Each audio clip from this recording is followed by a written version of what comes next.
माऊली आपल्याला मार्गदर्शन करत असताना म्हणतात,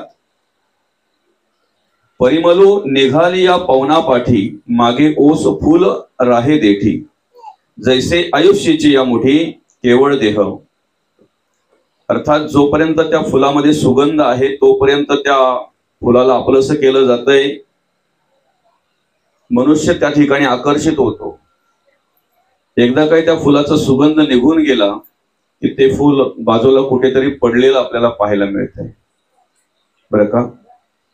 सुगंध असतानाच्या ज्या फुलाला मनुष्य आवडीने हातामध्ये घेतोय, त्याचा गंध घेतोय, काही वेळेला त्याला जवळ ठेवतोय, खिशामध्ये ठेवतोय, आपल्या जवळ ठेवतोय, सांभाळतोय. पण एकदा काही त्याचा परिमळ निघून गेला ना, एकदा काही त्याचा सुगंध निघून गेला ना, की तेच फुल आपल्याला कुठेतरी रस्त्याच्या बाजूला पाहायला मिळते. ठीक आहे. तसंच माणसाचा देह आहे. जोपर्यंत भगवंत या देहाला सांभाळतो, जोपर्यंत अंतरात्मा या देहामध्ये कार्य करतो, तोपर्यंत या देहाविषयी सर्वांच्या मनामध्ये अंतःकरणामध्ये ममत्व निर्माण होतंय. माझं माझं म्हणून निर्माण होतंय. माझं माझं म्हणून सगळे आपलेशे करत असतात. जोपर्यंत अंतरात्मा आहे तोपर्यंत हा देह सगळ्या प्रकारचे कर्म, सगळ्या प्रकारचं कार्य करत असतो. एकदा काय तो अंतरात्मा निघून गेला की मग मात्र देह आपल्या समोर पडलेला असतोय, पण काहीही कुठल्याही प्रकारे हालचाल करू शकत नाही, कुठल्याही प्रकारचं कार्य करू शकत नाही. माझं माझं म्हणणारे सुद्धा म्हणतात, खूप उशीर झाला, आता काढायला हरकत नाही, आता न्यायला हरकत नाही, बरं का. ओवीवर अर्थपूजा बांधण्यात आली, ज्या निमित्तानं या ठिकाणी आपण ही प्रवचन सेवा आयोजित केलेली आहे. या कल्याण अर्थात 12वे गावातील हे मिरकुटे परिवार, आणि या मिरकुटे परिवारातील आपला सर्वांचा आवडता दादा कैलासवासी ओमकार बळीराम मिरकुटे, दादाचं शनिवार दिनांक 15 फेब्रुवारी 2025 रोजी दुःखद निधन झालं. दुःखद म्हणजे ज्याला माहिती व्हावं त्याला स्वप्न पडल्यासारखंच वाटावं, अशा प्रकारे लहानापासून तर मोठ्यांपर्यंत सर्वांनाच दुःख व्हावं, अशा प्रकारची दुःखद घटना, अशा प्रकारचं दुःखद निधन दादाचं झालं. आणि त्याच्या उत्तर कार्यांच्या निमित्तानं आपण या ठिकाणी ही प्रवचन सेवा आयोजित केलेली आहे.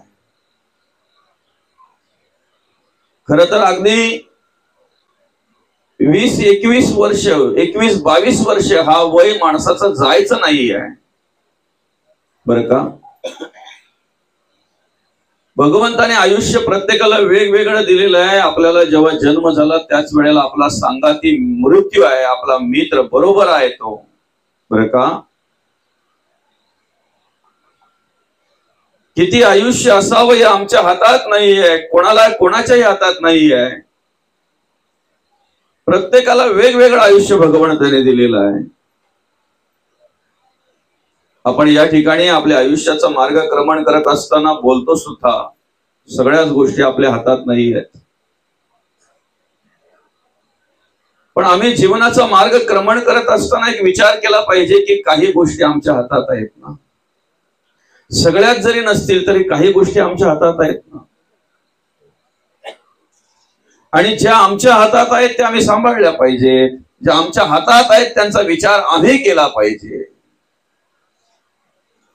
एखादी दुःखद घटना घडल्यानंतर आम्ही सहज बोलून जातो, त्याचं आयुष्य तेवढंच होतं, तिथेच मृत्यू होता, तशाच प्रकारचा होता, ती घटना घडणारच होती. बोलणाऱ्याला काही वाटत नाही रे, पण ज्याच्या भोवती दुःख निर्माण होतंय ना, त्या आई वडिलांचा विचार करा जरा, काय वाटत असेल त्यांना, त्यांच्या अंतःकरणामध्ये काय वाटत असेल अंतःकरणामध्ये. एखादं लहान रोपट ज्या वेळेला आम्ही माऊली आणून लावतोय की ना आमच्या घराजवळ आई, त्या वेळेला त्या रोपट्याला आम्ही वेळेवर पाणी घालत असतो, त्या रोपट्याचं आम्ही संगोपन करत असतो. ते झाड लावत असताना, ते रोपट लावत असताना त्याचं रूपांतर झाडामध्ये होईल, काळांतराने त्याला फुलं येतील, फळं येतील, ह्या अपेक्षेने आम्ही काय करत असतो, त्याचं संगोपन करत असतो, बरं का, त्याला सांभाळत असतो. त्याला पाणी घालत असताना, त्याचं संगोपन करत असताना, एखादं फुलाचं झाड जर असेल ना, तर आमच्या मनामध्ये फक्त एकच विचार असतो, या झाडाला फुल यावं आणि ते आमच्या डोळ्याने आम्ही पाहावं, बरं का. आता ते झाड मोठं झालेलं आहे, मस्त अगदी फुलं येण्यासारखं झालेलं आहे. आता त्याला त्या ठिकाणी एक कळी निर्माण झालेली आहे. आम्हाला माहिती आहे ती कळी आता उगवणार आहे आणि उद्याच्या दिवसामध्ये आम्हाला ते फुल पाहायला मिळणार आहे. पण रात्रीत कोणीतरी यावं आणि ती कळी तोडून न्यावी. अशा प्रकारे या ठिकाणी आमच्या दादाच्या संदर्भात झालेलं आहे, म्हणायला हरकत नाही. रात्री डोळे मिटून झोपण्यानंतर असं माहिती नसेल त्या वडिलांना, त्या आईला, की सकाळी माझा मुलगा आम्हाला सोडून जाणार आहे. त्या बहिणींना, त्या दादाला, कोणालाही माहिती नसेल सकाळी आमचा दादा आम्हाला सोडून जाणार आहे. स्वप्नावत एखादी घटना घडावी, अशा प्रकारे पहाटेच्या वेळी काय त्याने घराच्या बाहेर पडावं आणि त्याचा अपघात व्हावा आणि त्या आई वडिलांना मुलाच्या मृत्यूची घटना ऐकायला यावी. एक फक्त नुसतं आम्ही मनामध्ये विचार जरी केला की त्या वेळेला त्या वडिलांचा, त्या आईचा काय अवस्था झाली असेल, काय अवस्था झाली असेल. एकुलता एक मुलगा ज्या वेळेला एखाद्या आई वडिलांना सोडून जातो ना, त्यावेळेला त्यांच्यावर किती मोठं दुःखाचं संकट पसरलेलं असतं, किती मोठं दुःखाचा डोंगर पसरलेला असतो, तर त्यांचं त्यांनाच माहिती. ती कल्पना न केलेलीच बरी, कल्पना न केलेलीच बरी. प्रत्येक आई वडिलांच्या आयुष्यातलं सगळ्यात मोठं दुःख जर असेल तर ते आई वडील राहावेत आणि आई वडिलांच्या आधी त्या मुलांनी जावं. आई वडिलांच्या डोळ्या देखत त्या मुलाने या जगाचा निरोप घ्यावा. या दुःखासारखं दुसरं दुःख कोणतंच आपल्या आयुष्यात नाही दादा, कुठलंच आयुष्यात नाही. आणि म्हणून अवघ्या 21-22व्या वर्षी ओंकार दादाने तुमचा आमचा निरोप घेतला. हे वय त्याचं जायचं नव्हतं, जाण्याचं नव्हतं.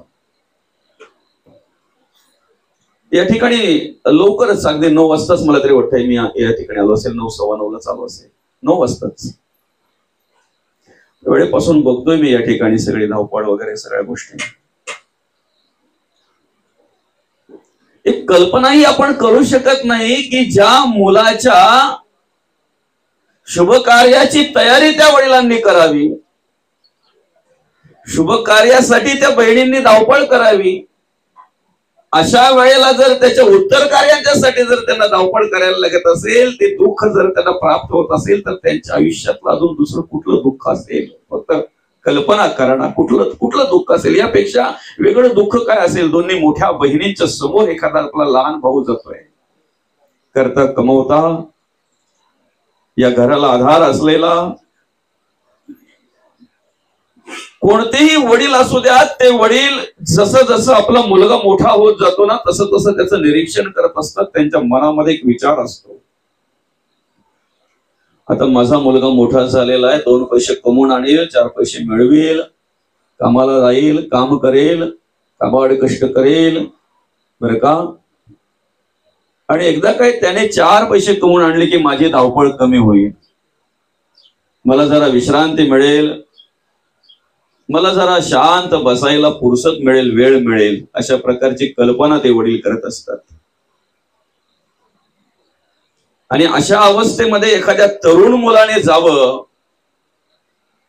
खूप मोठं दुःख आहे, खूप मोठं दुःख आहे.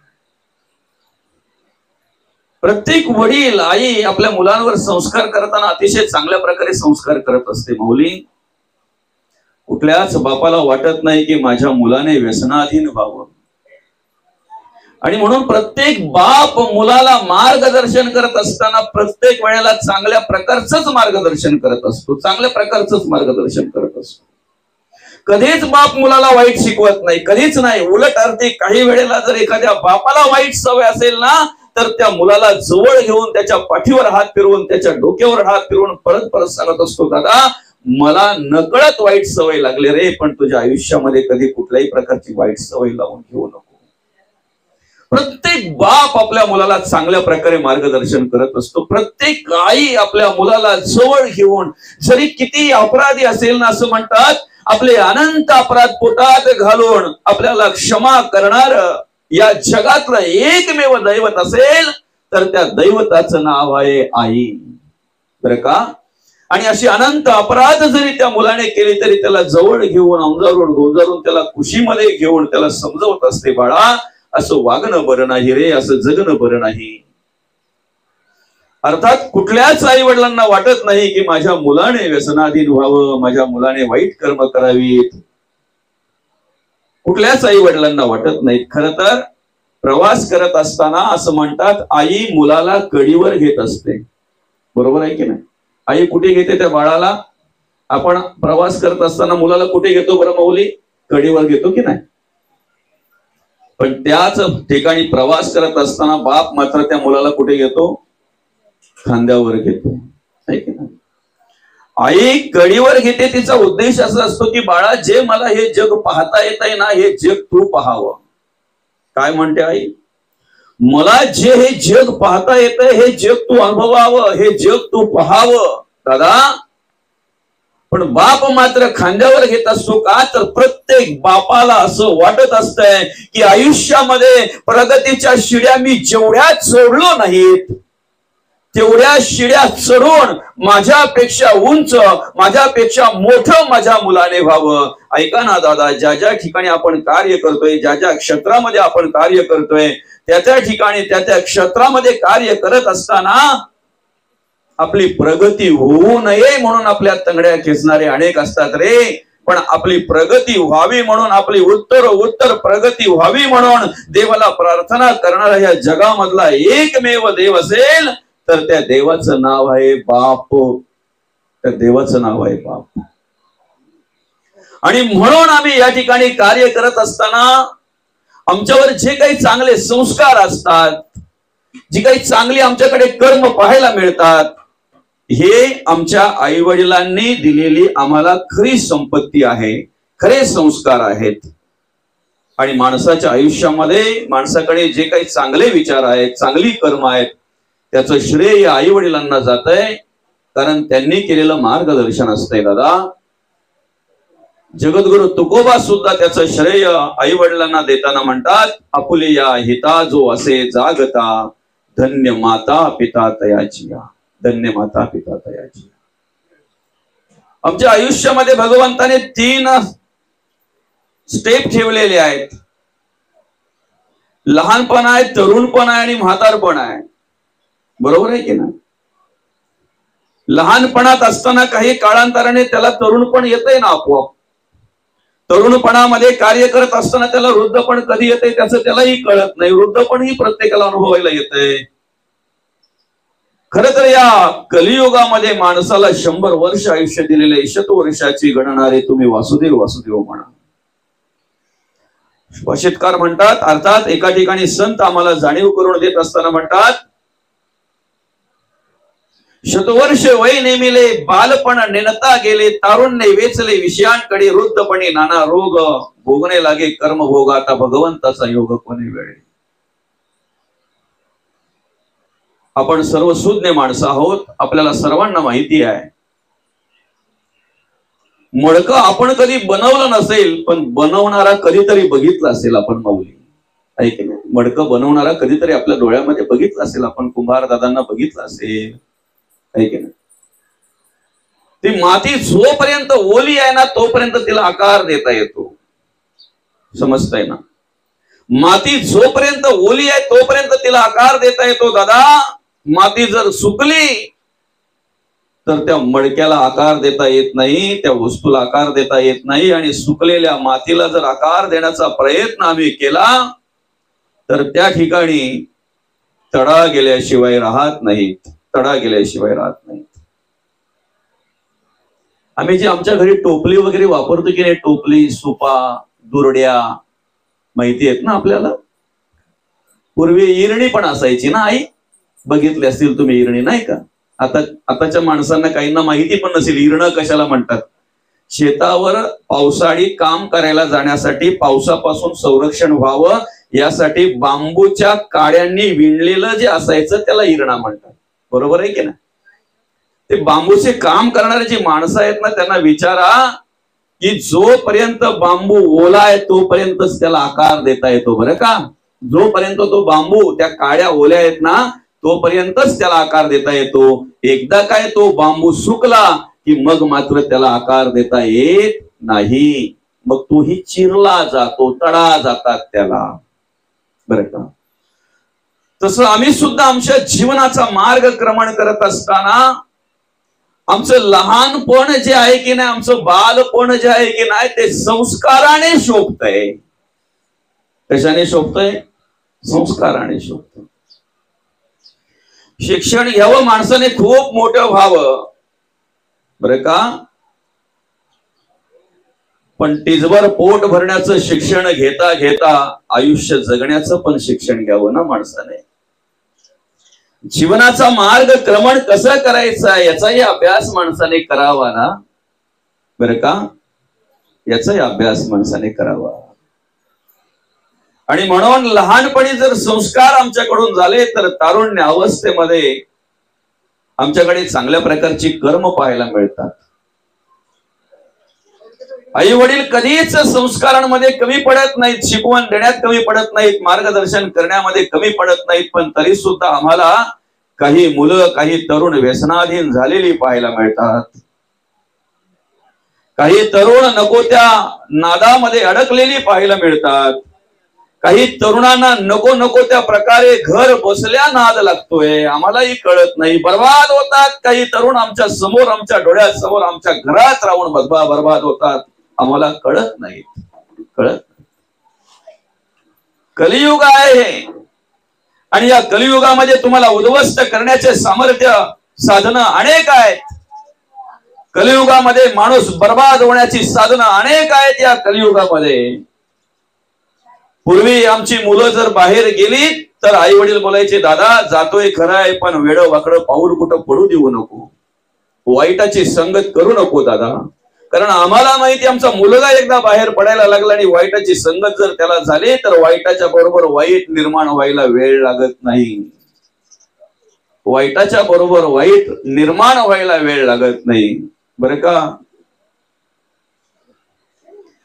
गंजलेलं लोखंड जर तुमच्या आजूबाजूला असेल आणि त्याच्यावर जर तुम्ही नवीन लोखंड आणून ठेवलं, तसं पाहायला गेलं तर गंजलेल्या लोखंडाची किंमत कमी आहे, नवीन लोखंडाची किंमत जास्त आहे. वास्तविक नवीन लोखंडाने गंजलेल्यामध्ये परिवर्तन करायला पाहिजे, पण तसं आम्हाला दिसत नाही. गंजलेल्या मध्ये एवढं सामर्थ्य असतंय की ते नवीन लोखंडाला गंजवतंय, नवीन लोखंडाला गंजवतंय.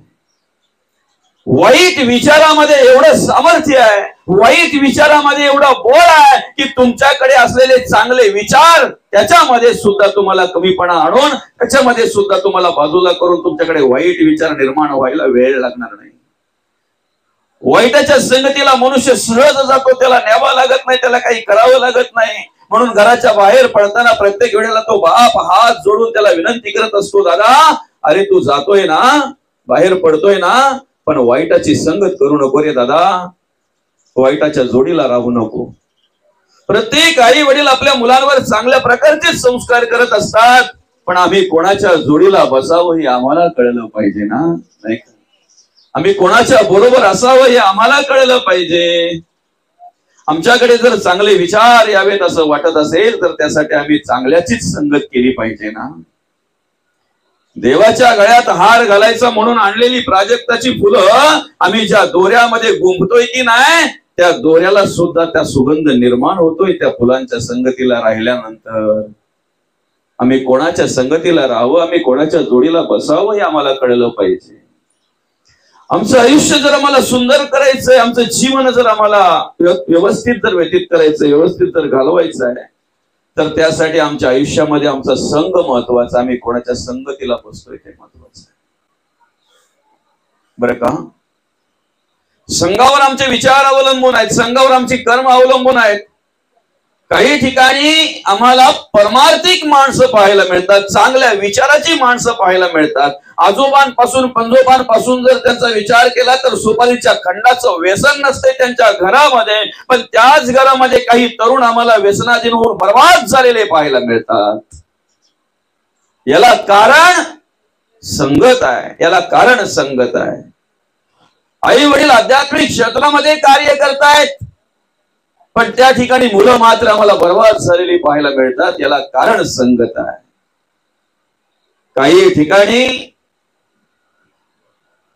वेगळ्या प्रकारचं दृश्य आम्हाला त्या परंपरेमध्ये पाहायला मिळत आहे.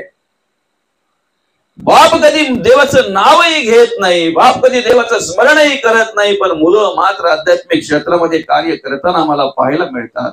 त्याला कारण त्यांना जडलेला संघ आहे, त्यांना मिळालेला संघ आहे. हिरण्यकश्यपू कधी देवाचं नाव घेत नव्हता, उलट अर्थी नाव घेणाऱ्याला विरोध करायचा. नाम न घे वाचे ते ब्रीद हिरण्यकश्यपूचे असं म्हणतात. पण त्याच्याच पोटी भक्त प्रल्हाद जन्माला आला ना, अखंड नारायण नारायण नारायण भगवंताचं नाम चिंतन करत होता. कबीर महाराज म्हणतात, सज्जन को सज्जन मिला हो गया दो दो बात, और गधे को गधा मिला खा गया दो दो लात. आमचं आयुष्य जर आम्हाला सुंदर जगायचं आहे तर पैशाबरोबर आम्ही संस्कार हे निर्माण केलं पाहिजे. संपत्तीला जेवढा महत्व आहे तुमच्यात तेवढं संस्कारांना महत्व आहे. आपला विषय असा आहे की आई वडील कधीही मार्गदर्शन करायला कमी पडत नाहीत. आई वडील कधीही संस्कार करायला कमी पडत नाहीत. प्रत्येक आई वडिलांना वाटतंय माझ्या मुलाने मोठं व्हावं, मोठं व्हावं, किती मोठं व्हावं, आमच्यापेक्षाही मोठं व्हावं आणि आम्हाला स्वाभिमान वाटावा त्या आमच्या मुलाचा. पूर्वी घराच्या बाहेर पडल्यानंतर मुलं उद्ध्वस्त व्हायची, कुठेतरी डाब्यावर जाऊन बसायची, उद्ध्वस्त व्हायची, कुठेतरी एखाद्या मित्राच्या जोडीला जायची, उद्ध्वस्त व्हायची. आज घरी बसल्या बसल्या आमची मुलं उद्ध्वस्त होताना पाहायला मिळतात. मोबाईलवर ऑनलाईन गेम खेळून तरुण बर्बाद होतात, आत्महत्या करताना आम्हाला पाहायला मिळतात. कलियुग आहे ना, ज्या युगामध्ये आम्ही राहतोय ना, या युगाचं नाव आहे कलियुग. या युगामध्ये तुम्हाला तुमचं आयुष्य बर्बाद करायला अनेक साधनं आहेत. तुमचं जीवन बर्बाद करणारी अनेक साधनं या कलियुगामध्ये आहेत दादा. पण तुम्हाला जर या जीवनाचा आनंद घ्यायचा आहे, तुमच्या आयुष्याचा जर आनंद घ्यायचा आहे, तर त्यासाठी सत्संगाची गरज आहे दादा, संतांच्या विचाराची गरज आहे. जगद्गुरु तुकोबांना वाचा, माऊली ज्ञानोबांना वाचा, शांतीब्रह्मनाथ महाराजांना वाचा, संतांचा अभ्यास करा, संतांच्या वाङ्मयाचा अभ्यास करा. का आम्हाला ज्ञानाची गरज आहे. तिसभर पोट भरायचं ज्ञान आम्हाला प्राप्त झालं ना, पण त्याच्यातून जगण्याचं ज्ञान नाही मिळालं रे. आम्ही कसं जगावं, आमच्या जीवनाचा आनंद कसा घ्यावा ते ज्ञान नाही मिळालं आम्हाला. बरं का, आम्ही शिकलो ना, खूप शिकलो. आम्ही एवढे सुशिक्षित झालो, एवढे सुशिक्षित झालो. आज त्याच सुशिक्षित माणसांच्या आई वडील आम्हाला वृद्धाश्रमात पाहायला मिळतात. एवढे सुशिक्षित झालो. किती शिकलो आम्ही, किती शिकलो. ज्या आई वडिलांनी आम्हाला जन्म दिला, ज्या मातेने आम्हाला सांभाळलं, 9 महिने 9 दिवस गर्भामध्ये वाढवलं, आपल्या पोटामध्ये राहायला जागा दिली, आपल्या गर्भामध्ये राहायला जागा दिली, स्वतः श्वास घेतला, अर्धा श्वास आम्हाला दिला. जे अन्न ग्रहण करते त्यातलं अन्न रस नाल्याच्या वाटून आम्हाला दिलं ना, त्या माई माऊलींनी मरणदायी यत्न भोगून आम्हाला या जगामध्ये जन्म दिला, या जगामध्ये आणलं. त्याच माय माऊलीला आज आम्ही वृद्धाश्रमात ठेवतोय. किती शिकलो रे आम्ही, किती शिकलो, काय शिकलो आम्ही. ज्या बापाने हाडाची काढ केली, रक्ताचं पाणी केलं, जो बाप आम्हाला तळहाताच्या फोडाप्रमाणे जपतोय, स्वतःचा कमी विचार करतोय, स्वतःच्या मौज मजेचा विचार कधीही बाप करत नाही. अरे सणासुदीच्या वेळेला सुद्धा ज्या वेळेला आम्ही नवीन नवीन कपडे घालून त्या सणाचा आनंद घेत असतो ना, त्याच वेळेला आमचा बाप कुठेतरी राबत असतोय, घाम गाळत असतोय, 4 पैसे मिळावे त्याचा विचार करत असतोय. का, जर 4 पैसे अधिक मिळाले तर माझी मुलं आनंदाने राहतील, आनंदाने या सणाचा आनंद घेतील, सणाचा आनंद घेतील. आम्ही एवढे शिकलो की त्याच बापाला आज नेऊन वृद्धाश्रमात ठेवलं. त्याच बापाला वृद्धाश्रमात. या कलियुगामध्ये तुम्हाला संपत्ती पैसा कमवायची अनेक साधन आहेत दादा, पण संस्कार जर निर्माण करायचे असतील तर त्यासाठी संतांच्याच विचारांचा आधार आम्हाला घ्यावा लागणार आहे. त्यासाठी संतांच्याच विचारांचा विचार आम्हाला करावा लागणार आहे. काय केलं असेल कार्य जगद्गुरु तुकोबांनी, माऊली ज्ञानोबांनी काय कार्य केलं असेल? हिंदवी स्वराज्य संस्थापक राजेश्वर छत्रपतींच्या पदस्पर्शाने पावन झालेला हा महाराष्ट्र आहे. ज्या ठिकाणी श्रीराम प्रभूंनी कार्य केलं, ज्या ठिकाणी भगवान श्रीकृष्णांनी कार्य केलं, अनेक साधू पुरुषांच्या पदस्पर्शाने पावन झालेला हा हिंदुस्थान आहे दादा. इथली संस्कृती एवढी श्रेष्ठ आहे की या संस्कृतीचा अभ्यास करण्यासाठी इतर देशातील लोकांनी यावं, या संस्कृतीचा अभ्यास करावा आणि त्याप्रमाणे जगण्याचा, वागण्याचा विचार करावा. एवढी श्रेष्ठ संस्कृती आहे. आमच्या श्रुती आम्हाला शिकवत आहेत, मातृदेवो भव, पितृदेवो भव, आचार्य देवो भव आणि अतिथी देवो भव. आमचं शास्त्र आम्हाला सांगतं, यत्र नार्यास्ते पूजन्ते रमन्ते तत्र देवतः. ज्या ठिकाणी महिलांचा सन्मान, आदर केला जातो त्या ठिकाणी सगळ्या प्रकारच्या देवता रममाण होत असतात. एवढी सर्वश्रेष्ठ संस्कृती असलेल्या हिंदुस्थान मध्ये जर आम्ही जन्माला आलेलो आहोत, अनेक साधू संतांच्या पदस्पर्शाने पावन झालेल्या या महाराष्ट्रामध्ये जर आम्ही जन्माला आलेलो आहोत, तर आम्ही काय केलं पाहिजे, कसं जगलं पाहिजे विचाराचा विचार आम्ही केला पाहिजे. हा नरदेहच आम्हाला भगवंतांनी कशासाठी दिलेला आहे? मनुष्य म्हणून आम्हाला का जन्माला घातलंय भगवंताने? कधीतरी विचार करावा ना माणसाने, कधीतरी विचार करावा ना. भूक तर प्राण्या पक्ष्यांनाही लागते रे, पण तेही भूक भागवितात. तृषा, तहान तर त्यांनाही लागते प्राण्या पक्ष्यांना, पण तेही ताण भागवितात. क्षुधा, तृषा, अलस्य, निद्रा आणि मैथुन हे 5 भाग आमच्याकडे आहेत. प्राण्या पक्ष्यांकडे तेच भाग आहेत. उत्पत्ती तेही करतात, आम्हीही करतो. फरक काय आहे? एवढंच कार्य करून जर आम्ही या जगाचा निरोप घेत असू तर प्राण्या पक्ष्यांमध्ये आणि आमच्यामध्ये काय फरक आहे? सांगा ना, काय फरक आहे? आयुष्य किती असावं हे आमच्या हातात नाहीये दादा, पण कसं असावं हे आमच्या हातात आहे ना. म्हणून सगळ्याच गोष्टी जरी आमच्या हातात नसल्या तरी काही गोष्टी मात्र आमच्या हातात आहेत, त्या आम्ही सांभाळल्या पाहिजे. समोर काळ दिसत असून सुद्धा आम्ही का तिथे उडी मारतोय? समोर खरडा दिसत असून सुद्धा आम्ही का त्या ठिकाणी जातोय? समोर काट्या कुट्याचा रस्ता दिसत असताना सुद्धा आम्ही का त्या रस्त्याने वाटचाल करतोय? हेच आम्हाला कळत नाही, हेच कळत नाही आम्हाला. तसा प्रवास करत असताना आम्ही चांगला रस्ता निवडतोय ना, तसा प्रवास करत असताना आम्ही आमच्यासाठी जो सुलभ आहे, जो चांगला आहे, जो योग्य आहे तोच मार्ग निवडतोय ना आम्ही. आमच्या जीवनाचा प्रवास करत असताना आम्हाला का कळत नाही की आम्ही कुठल्या मार्गाने चाललेलो आहोत? आमच्या जीवनाचा, आमच्या आयुष्याचा प्रवास करत असताना आम्हाला का कळत नाही की आम्हाला जर शेवटच्या श्वासापर्यंत या आयुष्याचा आनंद जर घ्यायचा असेल तर आम्ही कुठल्या मार्गाने वाटचाल केली पाहिजे? आम्हाला का कळत नाही? का कळत नाही आम्हाला? साधं उदाहरण आहे, एखादा निखारा जर आमच्या समोर पडलेला असेल तर त्याला ओलांडून त्याच्या बाजूने आम्ही निघून जातो, कारण आम्हाला माहिती आहे त्या इंगळावर, त्या निखाऱ्यावर जर आम्ही पाय दिला तर आम्हाला चटका बसल्याशिवाय राहणार नाही. ही बुद्धी आम्हाला आहे. आमच्या घरात जर कधीतरी चुकून साप आला तर त्या सापाला आम्ही घरात ठेवत नाही. ठेवतोय का? नाही ठेवत आम्ही त्याला. कधीतरी चुकून आमच्या कपड्यावर जर एखाद्या वेळी आम्हाला विंचू सापडला, विंचू दिसला तर तो झटकतोय आम्ही कपडा, त्याला बाजूला सारतोय का खिशात ठेवून घेतोय? खिशात ठेवून घेतोय. आम्हाला माहिती आहे त्या सापाने जर दंश केला तर त्याचं विष आम्हाला चढणार आहे. आम्हाला माहिती आहे त्या विंचवाने जर आम्हाला दंश केला तर त्या विंचवाचं विष आम्हाला चढणार आहे. वेदना होतील नवे नवे, कदाचित आम्हाला मृत्यू येऊ शकतो त्या विषाने. मग नको नको ते विचार, आमचे जीवन बर्बाद करणारे विचार आम्ही का बरं जवळ ठेवतो? आमचं आयुष्य बर्बाद करणारे विचार आम्ही का जवळ ठेवतोय? का ती व्यसनं करतोय आम्ही ज्याच्याने आमचं आयुष्य बर्बाद होतंय? का कळत नाही का माणसाला आम्ही व्यसन करतोय ते चुकीचं आहे? कळत नाही. सिगारेटच्या पॉकेटवर लिहिलेलं असतं, cigarette smoking is injurious to health. अर्थात सिगारेट ओढणं आरोग्याला अपायकारक आहे, हानिकारक आहे, पण तरी सुद्धा आम्ही करतोय. त्या तंबाखूच्या पुडीवर सडलेला जबडा दाखवलेला असतोय, कर्करोग होऊ शकतो, अपायकारक आहे, हानिकारक आहे, पण तरी सुद्धा आम्ही ते विचार घेतोय, तरी सुद्धा ते आम्ही व्यसन करतोय.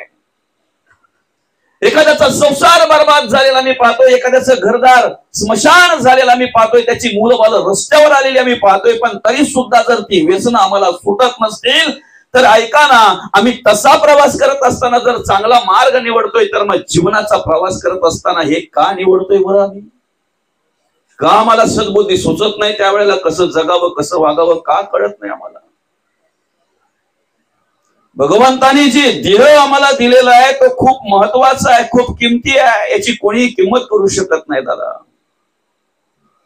जोपर्यंत डोळ्यातून आम्हाला दिसतंय तोपर्यंत डोळ्याची किंमत कळत नाही, जोपर्यंत कानातून व्यवस्थित ऐकायला येते तोपर्यंत कानाची किंमत कळत नाही, जोपर्यंत आमच्या मुखाने आम्ही व्यवस्थित बोलत असतो तोपर्यंत वैखरीची किंमत कळत नाही. पण ऐका ना, ज्या वेळेला नजर कमी होते ना त्यावेळेला डोळ्याची किंमत कळायला लागते. ज्या वेळेला ऐकायचं कमी होतंय ना त्यावेळेला कानाची किंमत कमी कळायला लागते. अर्थात ज्या वेळेला बोलायला धाप लागायला लागते ना त्यावेळेला आम्हाला वैखरीची किंमत कळत असते. सर्वांगाने ज्या वेळेला आमचे हातपाय चळचळा कापायला लागतात ना, ज्या वेळेला आम्हाला काही होत नाही ना त्यावेळेला सर्व शरीराची किंमत आम्हाला कळायला लागते दादा, त्यावेळेला कळायला लागते. मग जे भगवंताने आयुष्य आम्हाला दिलेलं आहे ते आयुष्य आम्ही कसं जगावं ही बुद्धी नको का आम्हाला? हे ज्ञान नको का आम्हाला? प्रवचनाची काय गरज आहे आम्हाला? कीर्तनाची काय गरज आहे आम्हाला? संतांच्या वाङ्मयाची काय गरज आहे आम्हाला? एक कधीतरी माणसाने विचार करावा ना. 4,5,4 अभंग जगद्गुरु तुकोबांनी दिले, लिहून तर झाले होते, देवाचं स्तवन तर करून झालं होतं, लोकांनी बुडवलं, गाथा बुडवली ना. पण ती गाथा परत प्राप्त करून घेण्यासाठी जगद्गुरु तुकोबांनी अन्नाचा पाण्याचा त्याग केला. जोपर्यंत मला माझी गाथा परत मिळत नाही तोपर्यंत अन्नाला पाण्याला हात लावणार नाही. झालं असताना झालतं ना सगळं, एवढे ग्रंथांचं सगळं एवढ्या अभंगाची निर्मिती केली होती, रचना केली होती, भगवंताचं स्तवन केलं होतं, सगळ्या काही गोष्टी भगवंताचा परमार्थ अध्यात्म नामचिंतन घडलं होतं सगळं काही. पण परत त्या पांडुरंगाकडे मागितली ती गाथा का? तुमचा आमचा उद्धार व्हावा या उद्देशाने जगद्गुरु तुकोबांनी ती परत गाथा मिळवली आणि तुम्हा आम्हाला दिली. 4,5,4 अभंग जगद्गुरु तुकोबांनी दिले. का दिले? टाइमपास साठी, मनोरंजनासाठी. या ठिकाणी बसणाऱ्या सगळ्या माणसांना माझा प्रश्न असा, एक तरी माणूस कोणी आहे का त्याच्या शिव्या पाठ नाहीत? एकही शिवी माऊली त्याला येतच नाही, माहीतच नाही. शिवी कशाला म्हणतात ते माहिती नाही. आहे कोणी? पण मी आत्मविश्वासाने सांगतो या ठिकाणी बसलेल्या माणसांपैकी काही माणसं अशी असतील की त्यांना अजून ओव्या माहिती नाहीये. ओव्या कशाला म्हणतात ते माहित नाहीये. 83,99,999 योनी असताना सुद्धा 84,00,000वी योनी हा नरदेव भगवंतांनी निर्माण केला. कसा? उभ्या करण्याचा निर्माण केला, विशेष बुद्धी दिली, जगण्याचं स्वतंत्र दिलं. आणि ऐका ना, 4ही वाचा आम्हाला दिलेल्या आहेत, परा, पच्चंती, मध्यमा आणि वैखरी. आम्हाला काही लागलं तर आम्ही मागू शकतो. भूक लागली तर तो मुलगा आईकडे मागतो, आई आता भूक लागलेली आहे, तो आल्यानंतर लगेच सांगतो लवकर जेवायला वाढ, मला खूप भूक लागलेली आहे. आमचा वैर जर आमच्या गोट्यामध्ये बांधलेला असेल, समोर पेंढ्यांची रास असेल, भूक लागलेली आहे पण सांगू शकत नाही मालका भूक लागले. टाकरे जरा एखादा पेंढा नाही सांगू शकत, भूकही लागलेली आहे, समोर पेंढेही दिसत आहेत पण सांगण्याचा बोलण्याचा अधिकार त्याला नाही आहे. पण तरी सुद्धा संत म्हणतात पशु पक्षी गुणवंत. पशु पक्षी का गुणवंत? माऊली आपण चुलीवर स्वयंपाक केला असेल, बरोबर आहे की नाही? चुलीमध्ये ज्या वेळेला आपण फाटी लावायचो त्यावेळेला त्या फाटीमध्ये काही वेळेला आळ्या असायच्या, पाखरं असायची. जसं तो फाटा जळत यायचा ना तशी ती आळी मागे मागे सरकत यायची, बरोबर आहे की नाही? तो पाखरू मागे मागे सरकत यायचा, तो कीटक मागे मागे सरकत यायचा. का? त्याला माहितीये पुढे जर गेलो तर भस्म होईल, राख होईल, मला चटके बसतील. जरा कुठे काही झाल्यानंतर एखादा माणूस जर स्वतःवर रॉकेल ओतून जर पेटवून घेत असेल तर सांगा त्यापेक्षा ती आळी परवडली की नाही? परवडली ना. पशु पक्षी गुणवंत का म्हटलेलं आहे? परणारी पाऊल उचले, जीवसृष्टी विवेकी चाले, मनुष्यहून भ्रमले काय निमित्त? मनुष्य असून सुद्धा आम्ही भ्रमामध्ये वावरतोय, भ्रमामध्ये आहोत काय निमित्त? एखादा पानावर जी आळी असते की ती बघितली का आपण? ती आळी आहे ना पुढे पुढे येते, पानाच्या समोर अगदी पुढे येते, अर्धी जवळ जवळ तो पान सोडते, पण तिला जर कसला आधार मिळाला नाही ना तर परत ती रिटर्न परत मागे फिरते. तिला माहितीये जर पुढे अजून गेलो ना तर पडेल, मरेल. थोडस काही झाल्यानंतर जर 7व्या माळ्यावरून 4थ्या माळ्यावरून जर उडी मारून जर आम्ही आमचा प्राण त्याग करत असतो, सांगा ना ती आळी परवडली ना आमच्यापेक्षा? परवडली की नाही? अरे राबणारे बैल बिचारे दिवसभर ते नांगर ओढत असतात, पण एकदा तो बऱ्या बाजूला काढला ना नांगराचा की बरोबर आपल्याच गोठ्यामध्ये येतात. नांगऱ्याला मात्र शोधून आणावं लागतंय कुठल्या पर्यात पडलाय. मौलिक खरंय की खोट आहे? मनुष्य होऊन भ्रमले काय निमित्त? आम्ही कसं जगावं, कसं वागावं हे जर आम्हाला कळत नसेल तर हा नरदेह आम्हाला भगवंतांनी दिलेला आहे. आम्ही विचार करतोय का कशासाठी दिलेला आहे? कशासाठी दिलेला आहे?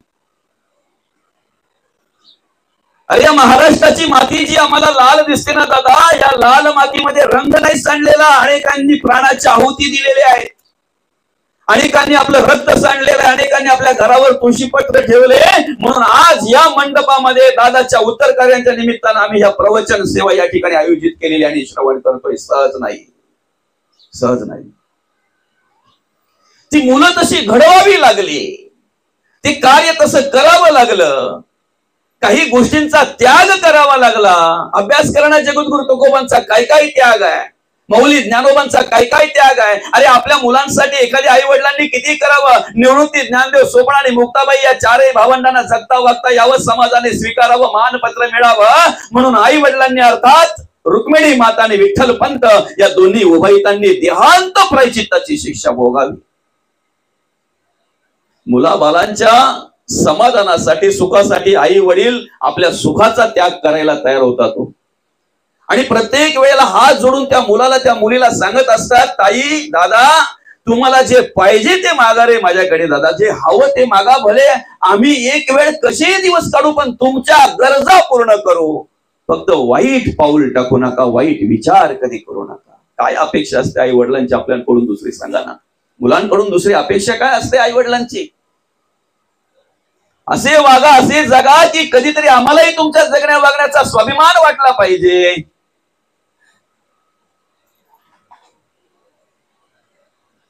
ओंकार दादाचं वय नव्हतं जायचं.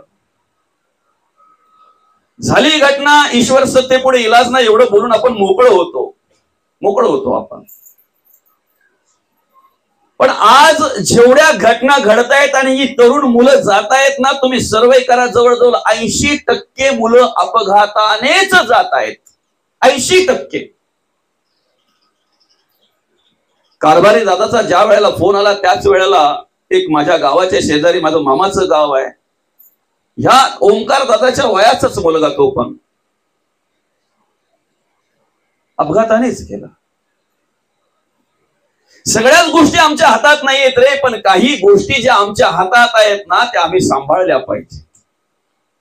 ईश्वर सत्तेपुढे इलाज नाही एवढं बोलून आम्ही मोकळं होतो. पण आमचं कर्तव्य काय? आम्ही काय केलं पाहिजे? कधीतरी ते आई वडिलांना डोळ्यासमोर आणले पाहिजेत ना, कधीतरी त्या बहिणींना, कधीतरी आपल्या परिवाराला डोळ्यासमोर आणलं पाहिजे ना आम्ही.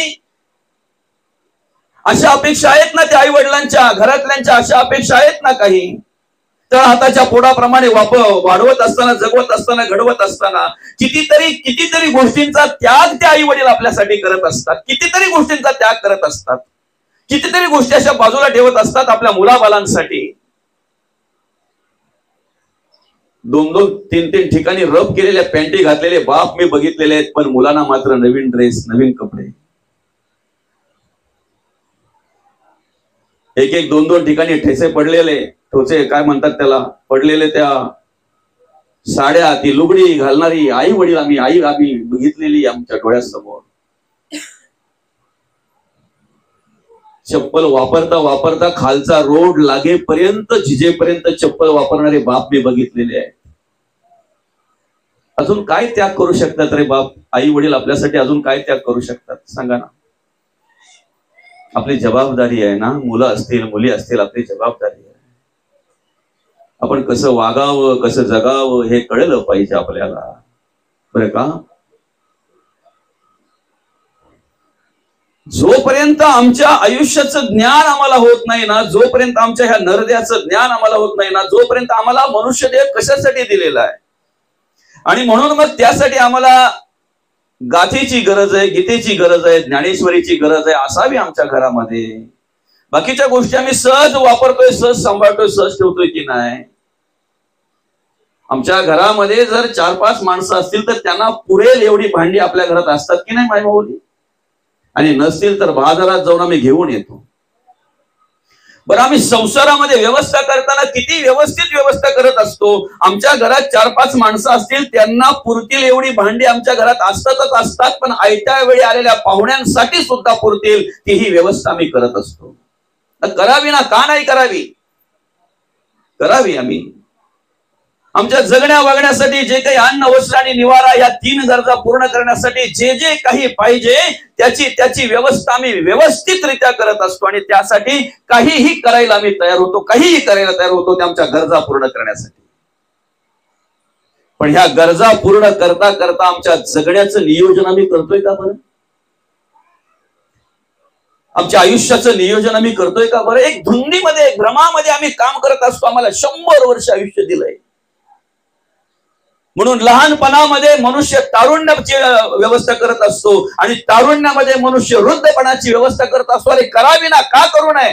भविष्यकाळाचा विचार आपण नाही करायचा तर कोण करेल? पण ज्या वेळेला आम्ही तारुण्यामध्ये भविष्याचा विचार करतो, वृद्धापकाळाचा विचार करतो, त्यावेळेला आमच्या मनामध्ये हा विचार एकमात्र आला पाहिजे, नक्की मी म्हातारा होणारच आहे का? करावं ना, करू नये का? पण तारुण्यामध्ये असलेली कर्म आमची काय आहे त्याचा विचार आम्ही केला पाहिजे. आमचं आद्य कर्तव्य काय आहे? आणि म्हणून लहानपण आमचं संस्काराने शोभतंय, तसं तारुण्य आमचं त्यागाने शोभतंय. त्यागाने शोभतंय.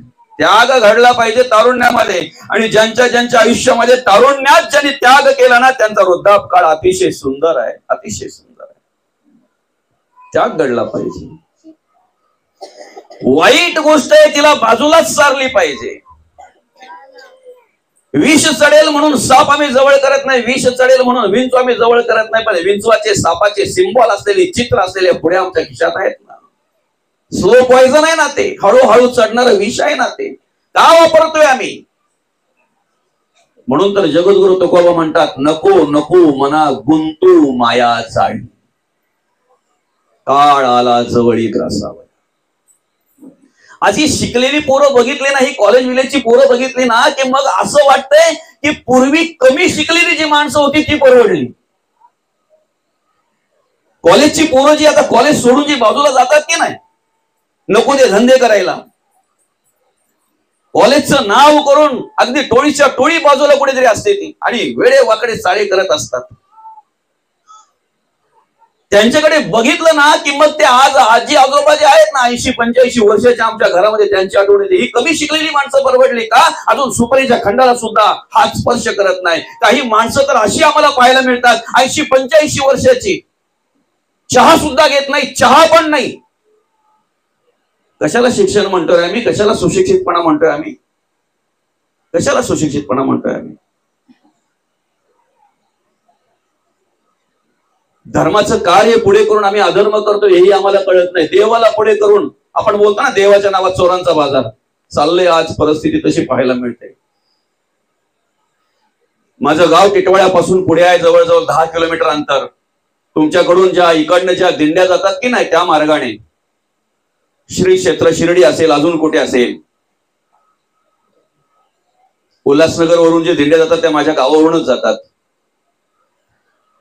माझं म्हणणं असं नाही की तरुणांनी जाऊ नये, जावं ना. तुमच्यामध्ये जर परिवर्तन होत असेल, बदल होत असेल, काहीतरी परिवर्तन पाहायला मिळत असेल, तुमच्या जाण्याने, वागण्याने, जगण्याने जर आई वडिलांना समाधान प्राप्त होत असेल, आनंद प्राप्त होत असेल, तर निश्चित ते काम तुम्ही करा, ते कार्य तुम्ही करा.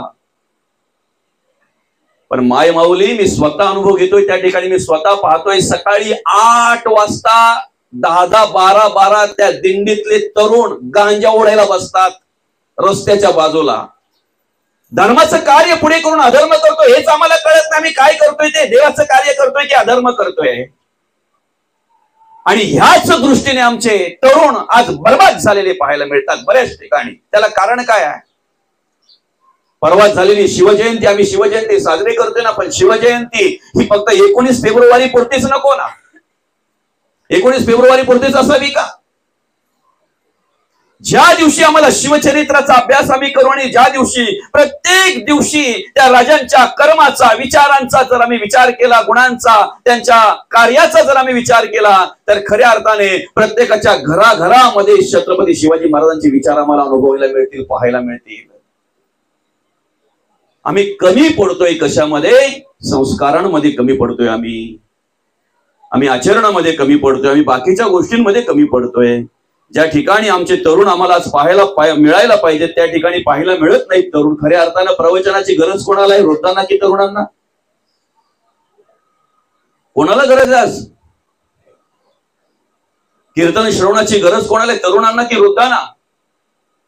छत्रपती शिवाजी महाराज जगद्गुरु तुकोबांच्या कीर्तनामध्ये जाऊन श्रवण करायचे. हिंदवी स्वराज्य स्थापन ज्यांनी केलं, हिंदवी स्वराज्य संस्थापक छत्रपती शिवाजी राजे, छत्रपती शिवाजी महाराज जगद्गुरु तुकोबांच्या, तुकाराम महाराजांच्या कीर्तनामध्ये जाऊन श्रवण करायचे. निश्चयाचा महामेरू बहुत जनासी आधार अखंड स्थितीचा निर्धारू श्रीमंत योगी. आई बहिणींचा आदर करणारा राजा, आई बहिणींचा सन्मान करणारा राजा नुसताच नाही घडला. ते विचार आम्ही आत्मसात केले पाहिजेत. सोपं आहे ना दादा? सोपं आहे ना? ज्या दिवशी कीर्तनामध्ये आणि प्रवचनामध्ये संत वाङ्मय श्रवण करायला खऱ्या अर्थाने तरुणांची गर्दी आम्हाला पाहायला मिळेल ना, त्या दिवशी गावोगावी आणि चौकामध्ये खरी शिवजयंती आम्हाला पाहायला मिळेल. खरं शिवकार्य आम्हाला पाहायला मिळेल, खरं शिवकार्य पाहायला मिळेल. आज परिस्थिती काय निर्माण झालेली आहे? ज्या युगामध्ये आपण राहतोय या युगाचं नाव आहे कलियुग. एखाद्या वेळी जर एखाद्या ताई बहिणीला जर घरी यायला आमच्या रात्र झाली, मध्यरात्री जर ती काळ्या कुट्या अंधारामध्ये जर समजा प्रवास करत असेल तर तिच्या अंतःकरणामध्ये भीती निर्माण होते.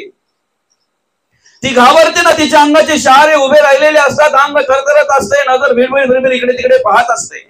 घाबरलेल्या अवस्थेमध्ये ती झपाझप पुढे पावले टाकत असते.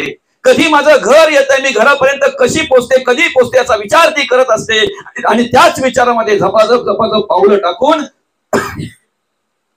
त्या काळ्या कुट्या अंधारामध्ये प्रवास करत असते. मला सांगा, त्या ताईला काही हिंस्र प्राण्यांची भीती वाटते का? हिंस्र प्राणी राहिलेच नाहीत, भीती वाटायचा प्रश्नच नाही.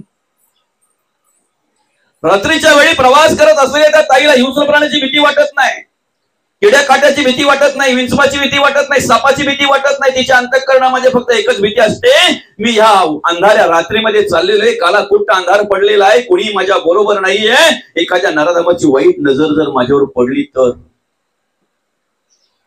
ज्या दिवशी ही भीती माझ्या आई बहिणीच्या अंतःकरणातली निघून जाईल आणि बिनधास्तपणे कितीही रात्रीचे ज्या वेळेला बिनधास्तपणे कुठल्याही प्रकारची भीती अंतःकरणामध्ये न ठेवता माझी ताई बहीण प्रवास करेल ना, त्या दिवशी खऱ्या अर्थाने आमच्यामध्ये परिवर्तन झालं हे म्हणायला हरकत नाही. आणि तशा प्रकारचं परिवर्तन घडावं यासाठी आम्हाला गीतेची गरज आहे, गाथेची गरज आहे, ज्ञानेश्वरीची गरज आहे.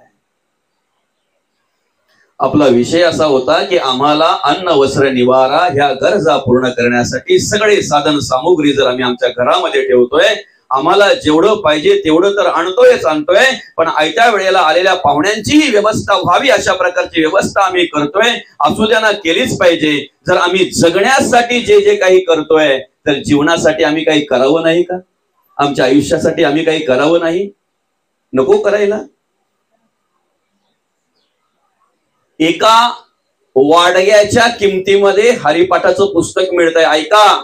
पण वाडग्याच्या किमतीची आणि हरिपाठाची बरोबरी करू नका. तुम्हाला फक्त एक उदाहरण देतोय मी, समजताय ना? एका छोट्याशा वाडग्याला तुम्ही जे पैसे देताय की नाही, त्याच किमतीमध्ये तुमच्या घरामध्ये हरिपाठाचं पुस्तक येत आहे. बरोबरी करू नका, तरी सुद्धा पुन्हा एकदा सांगतोय. पण ऐका ना, एक हरिपाठाचं पुस्तक जर तुम्ही तुमच्या घरात ठेवलं आणि रोज सकाळ संध्याकाळ जर तुमच्या मुलांना वाचायला सांगितलं, वाचायला जर दिलं ना, एकाच अभंगाचा जरी आम्ही अभ्यास केला, एकाच अभंगाचा, तरी आमच्या आयुष्याचा उद्धार झाल्याशिवाय राहणार नाही. 2-2 तास आमची पोरं मोबाईल मध्ये बोटा घालतात, आम्हालाच कळत नाही काय करतात ते. नुसतं रील्स पाहायला सुरुवात केली ना तर 2-2 तास पोरं एवढी गुंतलेली असतात, बाप घरी आलाय ते पण त्याला माहित नाही, बाजूला येऊन बसलाय तेही त्याला माहित नाही, एवढा गुंतला जातोय तो, एवढा गुंतला जातोय. आमची वाटचाल अधोगतीकडे की सद्गतीकडे तोच विचार आमच्या मनामध्ये नाहीये, त्याचाच विचार आम्ही करत नाही. कुठे वाटचाल आहे आमची, अधोगतीकडे का सद्गतीकडे? मूल रडायला लागल्यानंतर लगेच गप्प बसते म्हणून द्या मोबाईल त्याच्या हातात. अरे पण बर्बाद होतोय ना तो, त्याची नजर खराब होते ना, कळतंय का आम्हाला? कित्येक वेडे झाली ना मुलं, लहान लहान मुलं वेडी झाली, वेडावली. आता मागे बघा ते सोशल मीडिया